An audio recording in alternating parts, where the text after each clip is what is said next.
From the very beginning, the household atmosphere revealed itself through seemingly mundane interactions, subtle exchanges of humor, anxiety, and responsibility, painting a portrait of a family constantly negotiating affection, generational tension, and emotional security.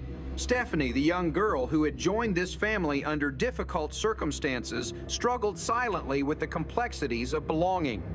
While she smiled and participated in school activities, there remained a lingering sense of displacement that she tried hard to conceal. Edith attempted to fill those emotional gaps by offering maternal reassurance and warmth, while Archie often masked his own concern with harsh humor deflection and blustering complaints. Their interactions around the piano, the awkward singing, and the jokes about entertainment reflected a deeper longing for approval and connection that haunted everyone in the household. When Stephanie prepared for the parent and child night at school, she confronted the painful reality that her parents were absent. Although Edith immediately offered to participate and sing with her, the child's reaction contained hints of embarrassment, pride, and fear of being different. For children, school events are not simply performances. They serve as public demonstrations of family unity, affection, and validation. Her reluctance revealed her awareness that she was in a sense borrowed by the household, existing in a transitional space both emotionally and socially. Archie resisted attending the event, masking discomfort with mockery. His dismissive comments toward entertainment school shows and singing children camouflaged a deeper anxiety. He feared embarrassment not only of Stephanie, but perhaps of his own inadequacy. Children's performances challenge adults to acknowledge vulnerability their own, as well as the child's. At the pub, Archie became entangled in a foolish card game, demonstrating how easily pride can overshadow judgment. He wanted so much to appear clever and in control that he demanded another choice after losing only to end up repeating the same mistake. The symbolic importance of this moment lies in his insistence. Archie believed he was the one meant to guide, decide, and protect. Losing even $1 meant admitting weakness. This stubbornness served as a recurring theme throughout his familial conflicts. Responsibility became synonymous with control. It is precisely this psychological pattern that later interfered with his ability to make an urgent medical decision for Stephanie. He wanted certainty, authority, and a second opinion, not because he lacked care, but because he feared fault. Should anything go wrong, he could never forgive himself. When Edith suddenly lost her voice, panic spread, but not immediately. True to her nature, she attempted to treat the situation, lightly whispering and writing notes quiet, but persistent in her desire to help Stephanie rehearse for the school event. Her silence physically manifested what she had always tried to suppress: hesitation, worry, and suppressed emotion. Voice loss is often associated with stress, emotional suppression, and bodily exhaustion. Even in comedic framing, the symbolism held weight. Archie Bombastic, as always, tried to minimize the situation, but could not ignore the fear creeping into his speech, the worry that perhaps illness could take someone from him yet again. When Stephanie arrived, panicked, explaining that Edith could neither sing nor speak, the true emotional stakes unfolded. The show was that evening, and Edith could not perform. The prospect of performing alone terrified Stephanie, yet she refused to admit it. Children fear abandonment most when independence is demanded prematurely. Archie, overwhelmed, attempted retreat, arguing that he disliked such events anyway, but subconsciously, he was terrified of witnessing public failure, not necessarily hers, but his own inability to prevent disappointment. Eventually, Edith's determination and Stephanie's courage compensated for Archie's reluctance. When the girl performed alone and won first prize, Archie's shame surfaced. He realized his absence had denied her a critical moment of validation. His apology, subtle yet sincere, demonstrated growth. Soon after an elegantly awkward situation unfolded, the arrival of Mr. Clemmer and his fiancée Judith. Romantic affection among older adults, often comedic in presentation, concealed a deeper vulnerability. Judith suspected that Mr. Clemmer still loved Edith because she reminded him of his deceased wife. Her insecurity exploded, leading to accusations, heartbreak, and chaos. Emotional displacement, jealousy, and unresolved grief collided, revealing how unpredictable romantic attachments become when nostalgia shapes desire. It was only through Edith's gentle reasoning that Judith reconsidered. Edith reminded her that affection can mirror memory but still be purely present. This conversation demonstrated Edith's emotional intelligence. She acknowledged that love changes, but never disappears, it evolves. Not long afterward, another crisis emerged: Stephanie's sudden illness. Her fever, pain, and fear transformed the household mood into urgency. The doctor's son, now a professional physician, recommended immediate surgery due to acute appendicitis. Archie, however, resisted, claiming that doctors performed too many unnecessary operations. His distrust masked fear of medical authority and uncontrolled risk. He demanded a second opinion, calling another doctor. Each delay increased danger, pushing tension to a breaking point. As Stephanie rested, Archie and Edith confronted a deeper fear: losing someone who had only just become family. When the appendix burst, the emergency surgery became unavoidable. Archie's guilt weighed heavily upon him. For the first time, he admitted he had been wrong, an impossibility for his prideful persona. Edith attempted to comfort him, but her spiraling explanation tangled into comedic confusion, leaving Archie frustrated and solemn. True guilt feels like drowning. Every word of comfort sounds like noise rather than clarity. Stephanie survived, and when she awoke to the surprise birthday celebration organized at the hospital, her expression of joy and her wish for her absent father struck a tender wound. She still longed for belonging beyond comfort. Later, a new challenge surfaced: accusations of theft at school. Items had gone missing from a teacher's desk found in Stephanie's possession. Archie refused to believe the accusation. Edith defended the girl's character. Both displayed parental protection. Yet the items discovered during the bedroom search confirmed guilt. Stephanie confessed that she feared losing the family again. The objects were symbolic tokens, emotional anchors against abandonment. Archie's punishment sounded harsh, but beneath this discipline lay fear of raising a child without boundaries. Edith counterbalanced his severity with understanding. Two forms of love met in conflict: protective structure versus unconditional acceptance. In this household, humor mediated pain. Jokes about cold feet, liver socks, Germans, and singing masked unresolved feelings. Archie's rants expressed his fear of losing control. Edith's compassion disguised her loneliness. Stephanie clung to stolen objects, fearing impermanence. Every argument in the home manifested as a negotiation of space: who belongs, who leads, who apologizes. Even as Archie declared Stephanie would stay as long as she wants, he added conditions, revealing fear of attachment. Yet his final gesture, stealing her Twinkie, showed affectionate teasing rather than resentment. Children often need such gestures more than declarations: playful acknowledgement of presence, identity, and acceptance. As days passed, the emotional residue of these events continued to ripple quietly through the household. Although Stephanie had been forgiven, and although she had promised never to steal again, there lingered a quiet hesitation in her posture. A subtle way, she held herself at the dinner table, waiting to be corrected, afraid that a single misstep could unravel the fragile bond that had been offered to her. Edith, sensitive to the slightest emotional tremor, attempted gently to draw her out through small gestures: an extra scoop of ice cream, a warm touch on the shoulder, an invitation to help fold laundry. Psychological research on attachment suggests that consistency, not grand gestures, rebuilds trust. In this household, consistency was often messy, improvised, and interrupted by Archie's clumsy bluster, but it was nonetheless present. Archie, for his part, avoided mentioning the incident at school.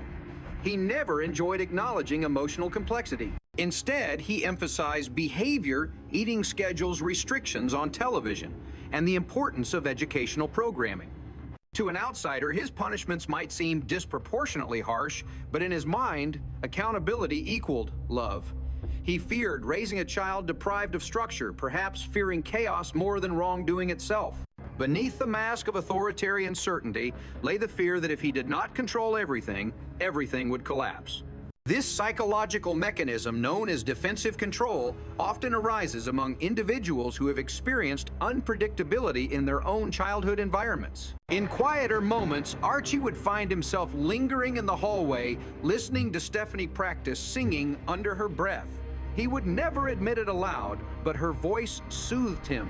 It reminded him that fragility could exist within strength, and that strength could live quietly without spectacle. Sometimes he would catch himself smiling, then force the smile away, muttering complaints about noise entertainment or the decline of culture. His contradictions made him human. Meanwhile, Edith continued to replay the attic incident, feeling guilt for protecting Stephanie so fiercely. She had physically blocked Archie from confronting the child, driven by instinct children must not be cornered in fear. Her own upbringing had taught her that shame scars deeper than bruises. At night, she worried that her gentleness might someday fail to prepare Stephanie for the harshness of the world, while simultaneously fearing that harshness at home would damage her permanently. The emotional labor of parenting is often invisible. It manifests in sleepless nights, doubting whispers and quiet tears no one sees. Stephanie returned to school with trepidation, clutching the items she had stolen, rehearsing her apology. She imagined her teacher's disappointment, her classmates' mocking whispers, and the possibility that she might not be forgiven. Children judge compassion harshly because they do not yet understand the vast capacity for adult mercy. When she finally returned the items and apologized, she found not anger, but gentle reassurance. Still, embarrassment inked itself into her memory, becoming a quiet warning against actions driven by fear. Shame often becomes a moral compass. The family continued their rituals. Dinner conversations followed familiar patterns. Archie complaining about society's decline, Edith defending the goodness of people, Stephanie quietly listening, absorbing their ideological dance. She learned that adults could disagree passionately and still sit at the same table, serve each other bread, wish each other good night. These moments became her curriculum on belonging.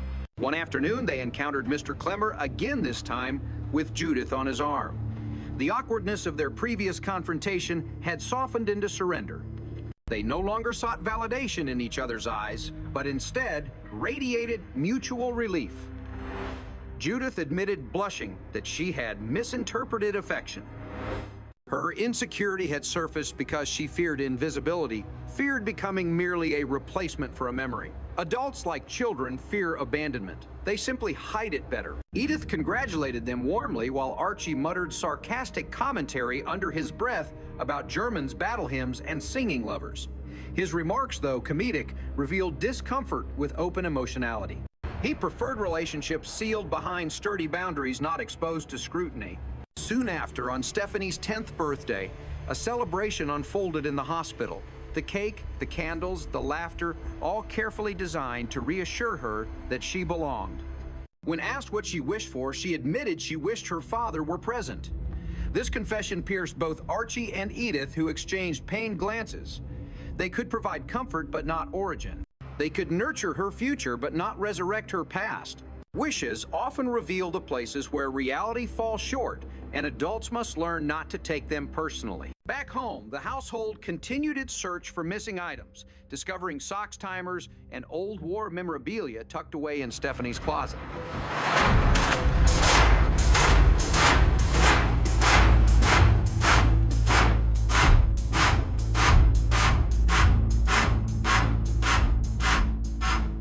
Each object represented a secret attempt to preserve connection.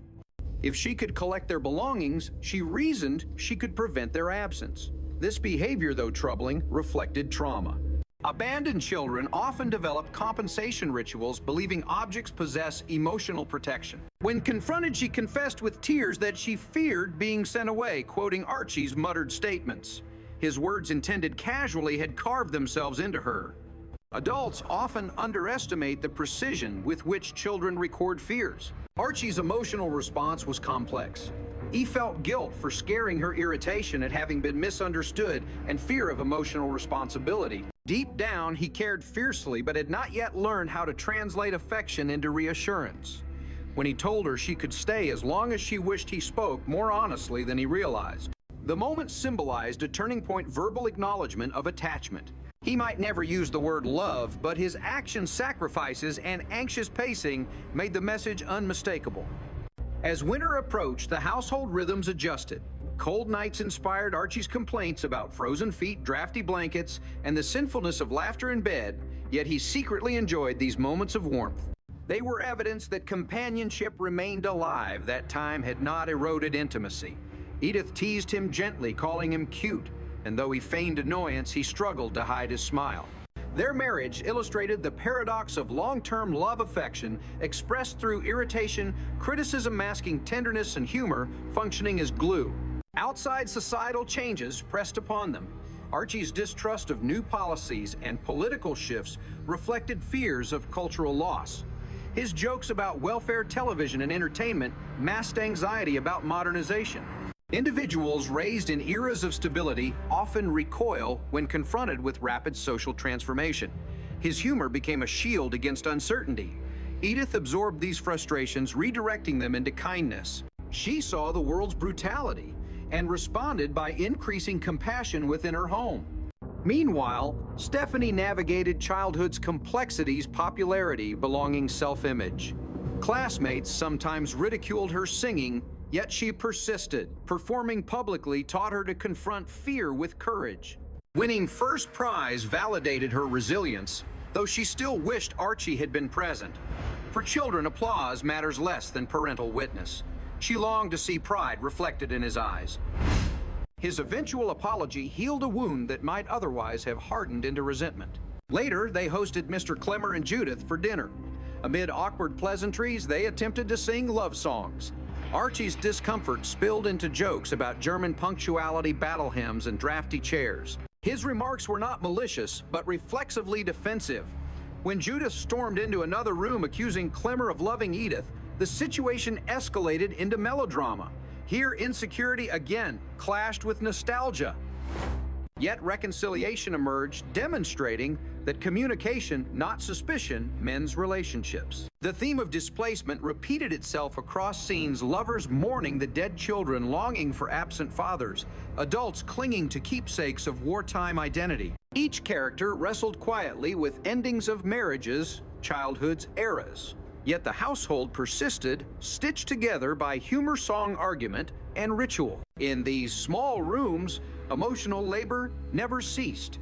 Edith mediated conflict, Archie enforced structure, Stephanie learned trust. Together they formed a fragmented yet functional family unit, proof that belonging is not born from blood, but from effort, presence, and forgiveness. As the year progressed, Archie found himself defending Stephanie more often than scolding her. His complaints softened his rants, shortened his punishments, decreased. He even allowed himself occasional praise, delivered awkwardly wrapped in gruffness, but sincere nonetheless. Change rarely arrives dramatically. It seeps quietly into behavior until one suddenly realizes they have become someone new.